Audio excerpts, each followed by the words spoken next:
Here's the thing.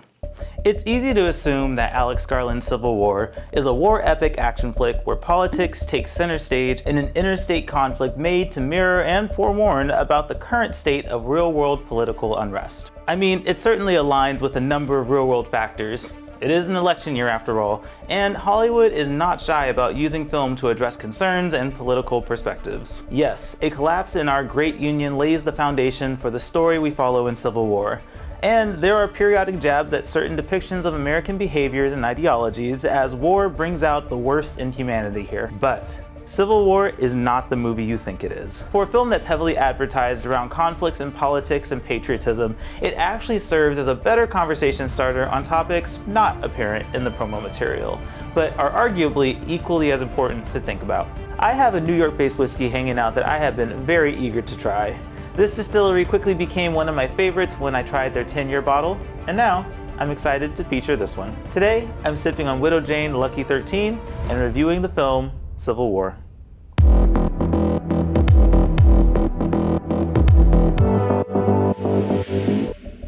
From filmmaker Alex Garland comes a journey across a dystopian future America, following a team of military-embedded journalists as they race against time to reach DC before rebel factions descend upon the White House. On the surface, a war film might seem like a shift for writer-director Alex Garland, but in fact Civil War actually falls right within his wheelhouse of psychological horror, and his ability to curate suspense and unease remains exceptional as we follow these characters in this story on their journey. At the center of the story is Kirsten Dunst's experienced and desensitized character, Lee, a photojournalist who reluctantly develops a mentor-mentee relationship with aspiring photojournalist Jesse, played by Kaylee Spaney. Think like the Haymitch-Katniss dynamic in Hunger Games, with a less confident Katniss and a less drunk Haymitch. Also part of the team is Joel, a nomadic, thrill-seeking reporter who brings a welcome sense of comic relief to the group. And finally, there's Sammy, played by Stephen McKinley Henderson, tagging along as the voice of reason to the younger, more risk-oriented passengers. Garland throws us into the thick of this story with these characters. We, as the audience, are introduced to them not long before they concoct this plan to traverse together on a mission to interview the president. It's refreshing in Civil War to not be bogged down in origin stories and background exposition. Overall, Garland wants us focused on the plight at hand rather than the crisis at large. For that reason, much of the political context in the film is kept ambiguous, an extremely smart play at a time when audiences are fatigued of Hollywood shoehorning political messages and wokeness into high-profile films. It's a film that looks beautiful with a vibrant grunginess to it, with cinematography that understands and cooperates with the craft of still photography that this film highlights. However, something I've struggled with in Garland films after Ex Machina is how he executes his final acts.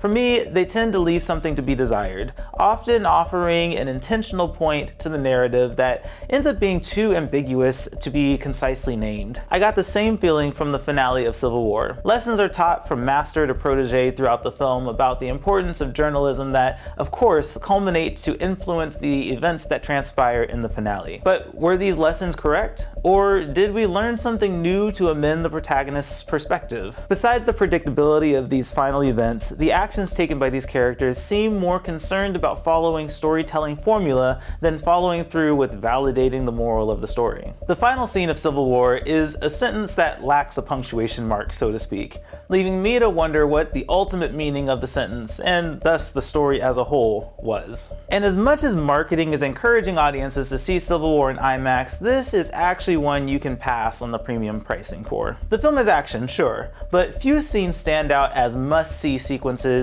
on the bigger, louder format. But that's kind of the beauty in what we get with Civil War. It's a story that doesn't hinge all of its entertainment value on visual spectacle. Although we make pit stops into war zones to satisfy audiences' desire for adrenaline-inducing sequences, Civil War is mostly interested in depicting what horror would look like in a modern war from a neutral party's perspective. That is, after all, what journalism is all about, the unbiased documentation of events. And that dedication to the craft of journalism, even in the most dire circumstances, is certainly an honorable theme for Civil War to hang its hat on. But Civil War's commitment to uplifting the value of true journalism comes with the missed opportunity in exploring the nature of humanity during total crisis. Like most road movies, we occasionally stop and meet side characters along the way. Each encounter illuminates a side of people that ranges from aloof to self-interested to utterly despicable. There's something there to address about people and their behavior in extreme circumstances in these intriguing and even harrowing sequences, but don't really come to fruition as a clear and concise takeaway. That clear and concise takeaway about humanity. Perhaps that's the punctuation mark I'm missing from this film. There is a lot that can be critically assessed about the nature of the characters that enter and exit the story, but the one side character who made the biggest impact and crafted a standout scene in the film is Jesse Plemons as an unnamed white supremacist. Okay, what kind of American are you? Despite only having a few minutes of screen time, this is a guy who knows how to command a scene, and in a film with numerous harrowing sequences, his moment ranks high as one of the most unnerving experiences in the film, largely in part to how he played that role. With Civil War, I have to come to terms with the fact that it may be a long time before we see Alex Garland match the storytelling prowess he exercised in Ex Machina. His graduation into blockbuster filmmaking retains many of his creative preferences, which is great, but is ultimately hindered by falters in the dismount. It's my own internal civil war over whether I liked the film or just appreciated the effort. Either way though, I landed favorable on it, and perhaps that is just enough of an endorsement to recommend you see it for yourself. And by the way, this bottle is fantastic. It's a lot oakier than the 10-year and definitely pulls back on that caramel sweet flavor, but it has a very rich, bold texture to it and is super smooth and easy to sip on. Civil War hits theaters internationally on April 12th. Follow me on Letterboxd to see my rating for Civil War, and head over to ForReel to read more reviews from me and my awesome team of writers over at thisisforreal.com. This is Real Buzzed. Be wise, drink responsibly, and if you like this video and you want to see more, hit like and subscribe.